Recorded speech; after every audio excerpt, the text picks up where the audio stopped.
Baik,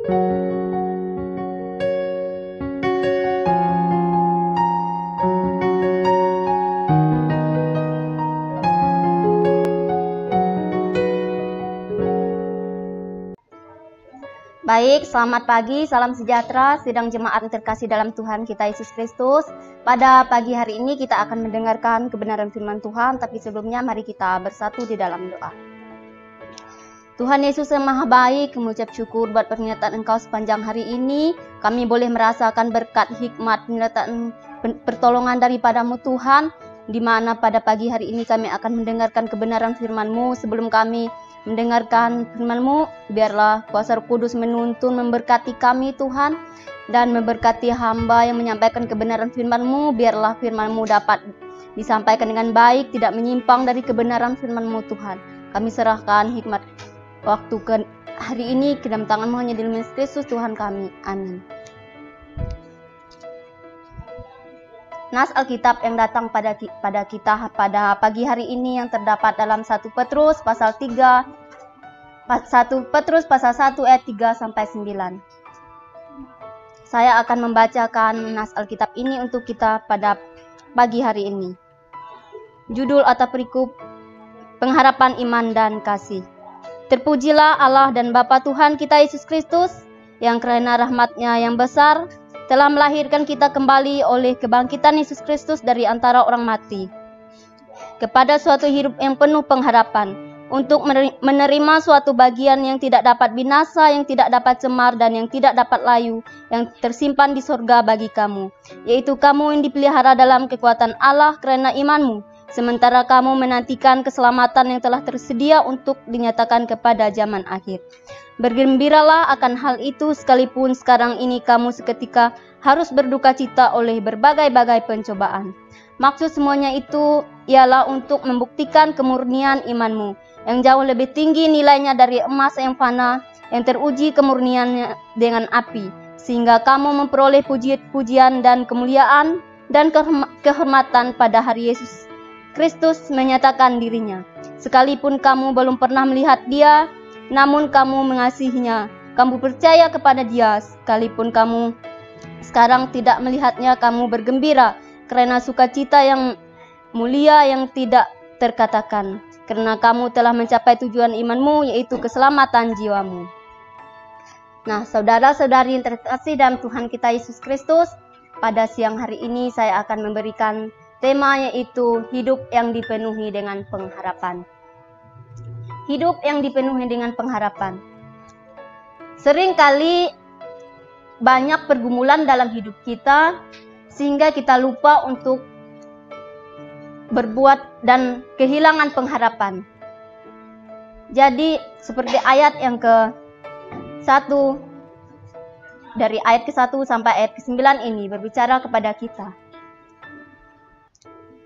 Nah, perlu kita tahu bahwa surat ini adalah surat yang dipilih oleh Rasul Petrus, ditujukan kepada jemaat atau anggota jemaat pada saat itu, yang tinggal di 5 provinsi Romawi di Asia Kecil.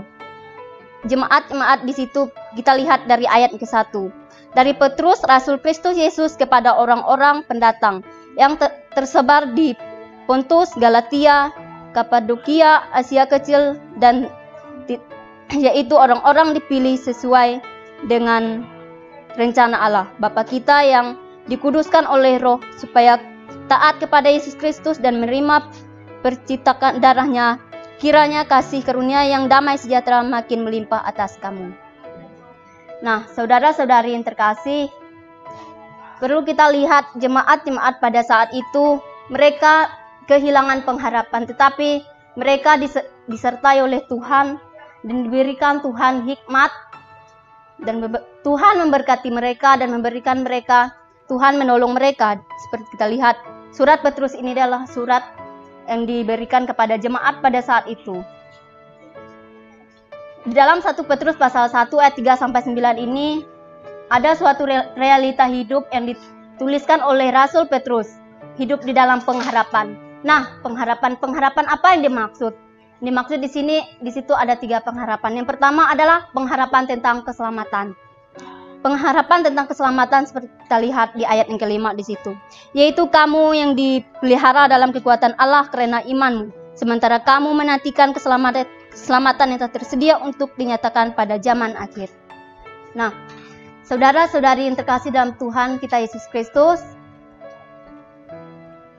ayat firman Tuhan ini yaitu kamu yang dipelihara. Kata dipelihara di sini adalah terjemahan lainnya itu dipelihara, dilindungi, dijaga, terlindungi. Nah, jemaat pada saat itu mereka kehilangan pengharapan, tetapi Tuhan memberikan pengharapan yang besar kepada mereka melalui keselamatan. Mereka diselamatkan oleh Tuhan. Pada saat itu terbukti pada ayat ke-1 di sini, jemaat Galatia ini keselamatan yang terbukti dari Yesus Kristus. Yesus yang telah bangkit dan Yesus yang telah menyelamatkan mereka. Mereka dijaga, dipelihara, dilindungi. Kemudian di sini mereka aman. Aman artinya aman dalam lindungan Tuhan. Mereka diberkati. Dan aman itu mereka selalu merasa bersyukur pada saat itu yang ditunjukkan kepada jemaat pada saat itu. Kemudian yang kedua adalah tentang pengharapan tentang warisan surgawi. Nah, saudara yang terkasih, di ayat keempat, kita lihat di ayat keempat, untuk menerima suatu bagian yang tidak dapat binasa, yang tidak dapat cemar, dan tidak dapat layu yang tersimpan di surga bagi kamu. Nah, bagi kamu di sini menunjukkan itu pada jemaat di Petrus. Kamu, orang-orang yang pada saat itu, yaitu ada warisan surgawi yang tidak dapat cemar, yang tidak dapat layu. Seperti kita lihat di dunia, ada warisan di dunia ini, di dunia bisa, warisan yang kita miliki di dunia ini bisa hilang, bisa cemar, bisa layu. Tetapi warisan surgawi adalah warisan yang abadi, yang kekal. Jadi seperti kita lihat di dalam Galatia pasal 4 ayat 7 berkata, jadi kamu bukan lagi hamba melainkan anak. Jikalau kamu anak, maka kamu juga adalah ahli-ahli waris oleh Allah.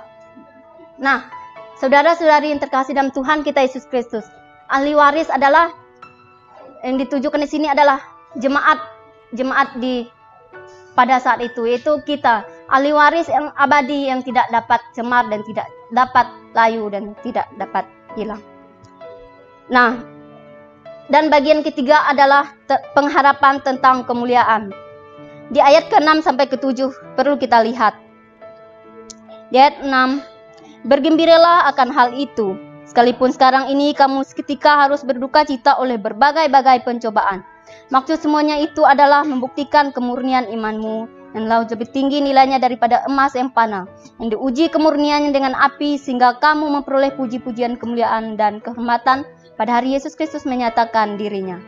Nah, perlu kita lihat di dalam ayat ini. Ayat 6. Bergembiralah. Nah, kata bergembiralah di situ adalah sukacita yang abadi yang datang daripada Tuhan. Nah, bersukacitalah, berbahagia.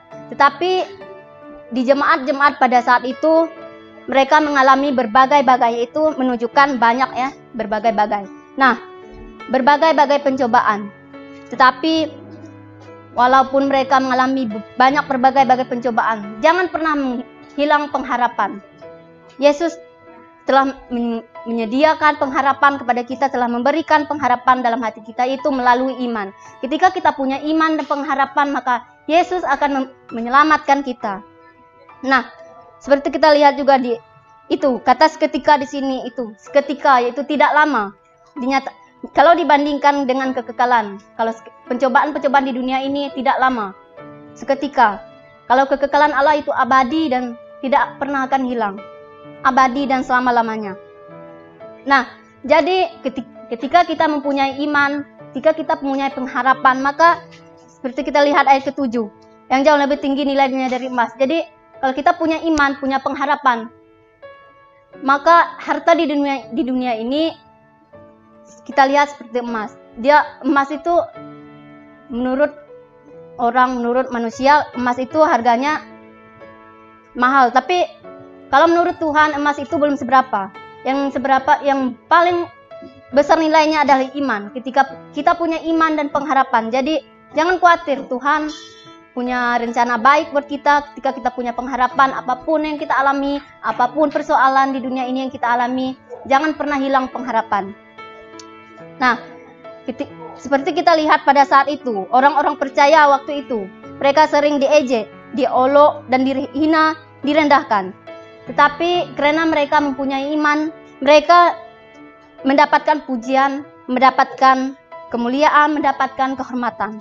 Nah, kita dapat belajar dari surat Petrus ini. Mereka jemaat-jemaat yang ada pada saat itu, ketika mereka mempunyai iman, pengharapan, mereka bisa mendapatkan keselamatan yang datang daripada Tuhan. Sebagai kesimpulan, firman Tuhan ini adalah mengajarkan kita untuk hidup dalam penuh pengharapan. Artinya hidup penuh pengharapan dalam iman. Tetap memiliki pengharapan, tetap memiliki iman, walaupun di dunia ini kita kehilangan pengharapan, tetapi di surga kelaknya nanti kita akan mendapatkan kekekalan abadi. Ketika kita punya pengharapan, membawa pikiran kita kepada suatu fenomena khusus, yaitu tentang arti sebuah iman, gimana iman dan pengharapan kita. Amin. Untuk kebenaran firman Tuhan, mari kita berdoa. Bapa di surga, terima kasih pada siang hari ini kami boleh menikmati berkat-Mu. Kami telah mendengarkan kebenaran firman Tuhan-Mu. Biarlah firman yang telah kami perdengarkan, telah kami baca, dapat kami lakukan dalam hidup kami, yaitu mengenai pengharapan. Jangan sampai kami hilang pengharapan kami di dunia ini, tetapi kami memiliki iman, kami punya pengharapan bahwa Yesuslah penyelamat hidup kami, bahwa Yesuslah memberkati hidup kami. Terima kasih Bapa, terima kasih Yesus, kami telah mendengar firman-Mu hanya dalam Yesus Kristus Tuhan kami. Amin.